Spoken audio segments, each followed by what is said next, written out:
Hi friends, ఎలా ఉన్నారు? నేను మీ సీతని. బాగున్నారా ఫ్రెండ్స్? నేనైతే బాగున్నాను ఫ్రెండ్స్. ఈరోజు అయితే మా ఇంట్లో చేపల పులుసు పెట్టుకున్నాము. చేపల పులుసు అయితే మేమైతే ఈ విధంగా వండుకుంటామన్నమాట. ఒకసారి ముందుగా అయితే ఉల్లిపాయ, టమాటీ, అల్లం వెల్లుల్లి పేస్ట్ రెడీ చేసుకోవాలి. ముందుగా కొంచెం ఆయిల్ వేసుకొని ఆయిల్లో ఈ మసాలాని వేసి కొంచెం బాగా వేపుకోవాలి, పచ్చివాసన పోయే వరకు.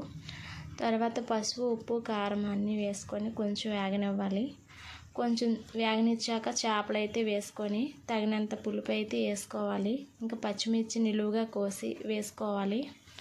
ఇంకా 10 నిమిషాలు ఉడకనిచ్చి తర్వాత అయితే మసాలా వేసి ఆఫ్ చేసుకోవాలి. చేపల పులుసులో కల్లా పులుపు అయితే కరెక్ట్గా ఉండాలి. కొంచెం పులుపు ఎక్కువైనా తక్కువైనా బాధే.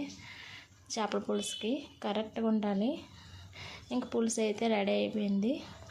ఈ పులుసు కనుక మీకు నచ్చినట్టుగా అయితే లైక్ చేయండి, సబ్స్క్రైబ్ చేయండి. ఇంకా వేడి వేడి అన్నంలో వేసుకుంటే చాలా బాగుంటుంది. Okay friends, bye.